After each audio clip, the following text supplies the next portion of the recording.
You're listening to the Parents of Hardworking Teens podcast, episode 9. And if you've ever said to your teen, just do your best, or the results don't matter, it's the effort that you put in that's important, in an effort to try to keep them calm or relieve that pressure when it comes to exams and assessment, then this episode is for you.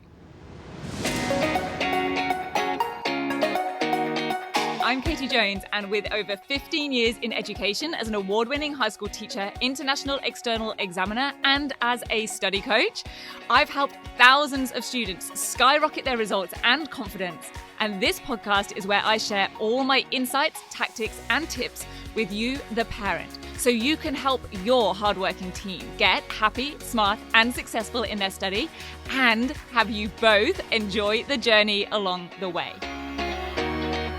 This is the Parents of Hardworking Teens podcast. Hi VIPs, today I want to share with you something that I talked about in our recent 5-day parent Facebook group. The 5-step plan for parents of teens aiming high in exams. That was a nice little accidental poetry moment I had in coming up for the name and the focus for that 5-day group. And I am not a creative poetry person at all. But here's what I want to talk to you about. I know from the comments and the emails that I received through those 5 days and beyond that this issue and the perspective that I shared on it, my experience with it, really resonated with so many of the parents there and has made them think a little bit differently about how they support their teens in their study and how they go about trying to alleviate some of the pressure and the stress that they often feel. That's the pressure and the stress on the students. But I know that you as parents can feel that as well, especially during exam blocks. And this whole theme actually follows on really nicely from the last episode, episode 8, which was parent versus coach. So be sure to listen to that one as well if you haven't already. So let's talk about that phrase, just do your best. I have said it to students, my parents said it to me, and chances are that at some point you have said it or something similar to your teen as well.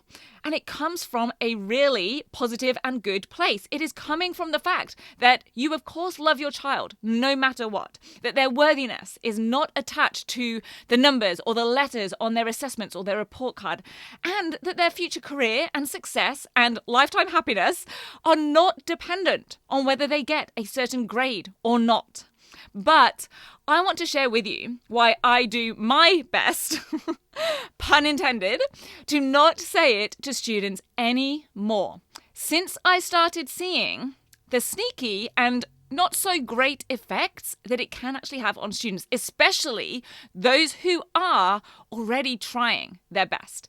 Because that phrase, just do your best, or other variations on it, like it's not about the results, it's just about putting in your best effort. Or it doesn't matter what result you get, the results don't matter as long as you just try hard.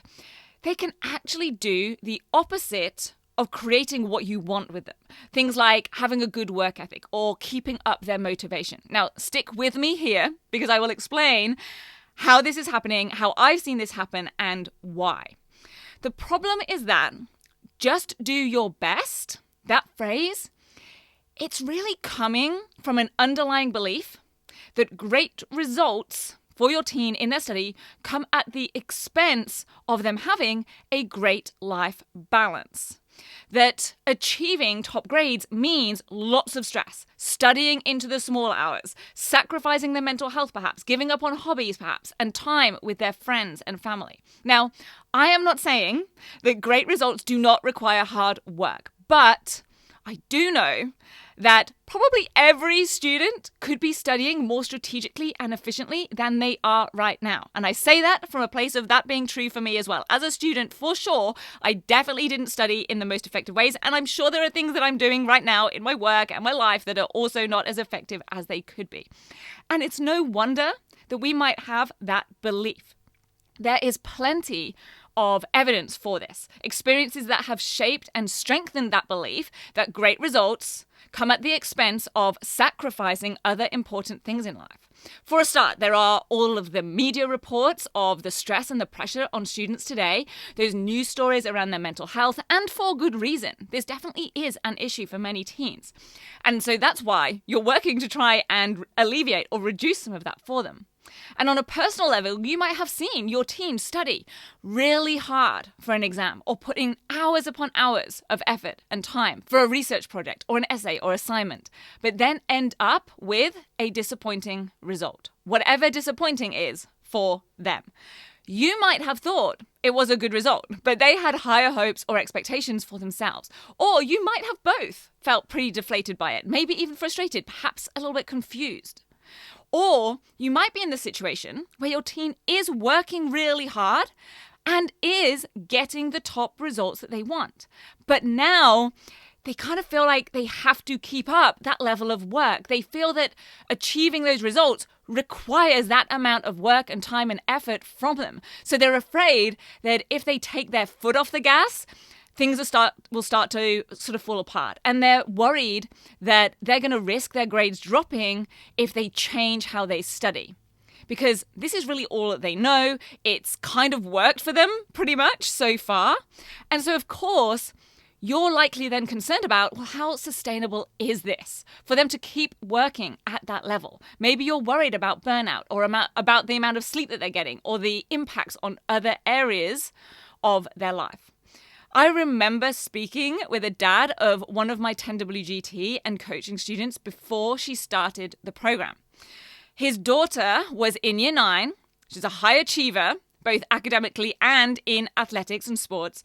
She had many big goals and aspirations, and she was spending so much time on every assignment, working so many hours, studying so hard for exams. And he was like, if this is what life is like now in year 9, I can't even imagine what things are going to be like once we reach those senior years. And so it makes sense that if it really did come down to that choice of mental health and happiness or amazing grades, of course you're going to err on the side of the results don't matter, just do your best, because you don't want them to not care at all. You want them to give it their best shot, but you also want them to not get too disheartened if it doesn't go so well. And that right there is the problem with this idea of your teen doing their best no matter the results. Because whilst I know that many parents, of course, do want their children to succeed in their study so that they have as many options possible for them to be open to them in the future, what you want even more is for them to be confident, to have self-belief and pride, to be motivated, to have a sense of calmness, but happiness and excitement in their lives. And fortunately, or unfortunately, all of these are linked. When students achieve the result that they were going for, that they wanted, when they get to feel that success, experience the sense of achievement that comes from working hard for something that they want and then actually hitting their goals, they feel proud of themselves. They believe in themselves. And those in turn increase their levels of motivation. We are so much more motivated to do something when we believe that it is going to pay off for us. And here's the key. When they know exactly how they did it, when they know how they achieved those goals, when it wasn't down to luck or a fluke, it was down to them and the way that they did something, it boosts their confidence. Because confidence comes from being successful in something and doing it in a controlled way, in a way that you know you can replicate. But therefore, likewise, this can also, of course, go the other way. There can be an upwards positive spiral or a downward negative spiral. Because when they put in their best effort, if they do their best and they don't get the result they wanted, then that, of course, can then dent their confidence. It does the opposite of boosting their pride and self-belief. And yes, we can, of course, use these situations as opportunities to build resilience. For sure, that is a really important character trait to have and to build and to practice. But let's face it, if they keep getting up and knocked back down again, working hard, but not getting the results. And that happens time and again. Can we honestly expect them to want to keep working hard on every single task? Are they really going to want to keep putting in all of those hours and hours of effort if the results don't show that it makes any difference? Eventually, their confidence and motivation are going to be eroded. And we risk them either starting to give up, reducing and scaling back their goals and aspirations for themselves, but we also risk their motivation and work ethic declining. And most of all, we risk them thinking that no matter how hard I try, I will never achieve the results I want. And I remember seeing this with a student many years ago when I was tutoring. Now, I'm sure this has happened to many students that I've come across in life, but there was one specific time that I absolutely remember so vividly because she had achieved an A- in a particular task. And yes, this was a great result, but she was still a little disappointed. She had put in a ton of time and effort and really, really wanted to get an A. And in one of our sessions, she went through this with me. She asked me how to get the A. She was like, how can I get that A? I want to know. And it wasn't for an assignment that I'd actually set or marked for her and worked with her on. So I took a look through it, and it really was a high quality piece that she had submitted. I was disappointed that she was disappointed in her result, if that makes sense, because she'd done a great job. And I just really wanted her to be delighted with that A-. I wanted her to be happy with it. And I told her that. I was like, oh my goodness, this is fantastic. You really should be pleased with this result and what you've done. And in that moment, here's what I saw. She didn't say it, but I saw it in her face. She was actually then even more disappointed. In fact, I would probably say the right word is more like defeated. She took my response to mean that I just didn't really believe it was possible, or maybe even that she could do it. I was basically telling her to stick with the A- because that's what she should be happy with, and there was no point really in going for the A. She wanted someone to not dampen down that fire and motivation that she had inside of her. She wanted someone to say, okay, you want an A? Awesome. I totally believe you can do it. Let's help you get it. Let's figure out how to do it. And I will also tell you what else was going on as well here. I responded in that way, saying you should be totally happy with the A- because I wasn't totally sure how to help her get the A. It wasn't in my subject specialism. I didn't have the assessment and examiner experience back then that I have now. And I didn't really know back then how to actually help her achieve those very top criteria in that particular task. And so I think this is the same for, of course, so many parents. Understandably, they aren't always sure exactly how to help their teen get that exact result that they want. I didn't have the expertise as a teacher to do that outside of my subject area. So how are parents supposed to do that across all of the different subjects and at the different levels that your teen will be studying at? So instead of leaving them hanging with their disappointment, it feels like the way to try to make them feel better about the result they got is to then tell them the result doesn't matter, or it's the effort that matters, or they should be happy with what they got, or as long as they did their best, that's what's important. But you know what? It doesn't work. They don't believe us. It doesn't stop them still harboring that goal, that aspiration, wanting to go after the results that they really want.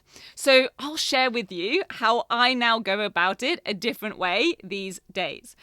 I can honestly say that experience with that student was one of the sparks that did lead me onto this journey that I am on right now, to find out exactly what students can do, need to do to achieve their goals and how to help them. So that rather than saying, okay, how about we just be happy with where we are at this grade or level? Now I am all about saying, okay, let's see what we can do about that. Let's figure out what skills or techniques or strategies are currently missing from your study toolkit. Which ones are going to move the needle for you the most? Not because the result is going to define you, Not because it's critical to achieve that goal, that grade, but because there is value in going for the goal, because we want to stoke that fire, not try to dampen down the flames. And I want to help them see what they are truly capable of when they have the right systems, support, feedback, and training. So if you're wondering what to do or what to say instead of something like, just do your best, then I recommend you have a go at doing the same. Getting curious, asking questions about what they think is going on, what they want and why they want it, and where they're at, how they can get to where they want to be. Find out what their missing piece or pieces of the puzzle are. And that's why I not only put my all into training and coaching students to help make this happen, but also share so much of my information and strategies with you, the parent. That's one of the goals of this podcast, to help you figure out where your teen's missing piece or pieces of their study puzzle are. Now, don't worry, I am not suggesting that you then try to tutor them and train them in the skills. That's what I created the 10-week Grade Transformation Program and Next Level Coaching for. But just to help you see what might really be going on and know that there is a solution, and see that your teen can have both a healthier life balance and amazing results. And if you would love for your teen to get the training, the skills and strategies, to have them maximizing their return on effort and have them actually knowing how to study smarter, not harder, and take that action that will get them on the path to their goals, then I want to invite you to enroll them into the 10-week Grade Transformation Program. It's the first step in the process of becoming skilled, confident, and successful as a student. And then they can, if they choose, go on to become a Next Level Coaching member, where we'll action, apply, and hone and automate those skills, techniques, and strategies accurately and effectively. So I hope you have an amazing week, and here's to going after goals in a strategic and sustainable way, in a way that enables your teen to achieve huge success and have you both enjoy the journey along the way. If you're ready to have your teen achieve their best possible results with less stress, then I want to invite you to enroll them in the 10-week Grade Transformation Program, where they're going to learn the key concepts, skills, and strategies to catapult their performance in assessments and exams. It's risk-free. They either achieve bigger and better results with a whole lot more confidence in 10 weeks, or we refund you in full. Just head over to www.rocksolidstudy.com/program, and I'll see you there.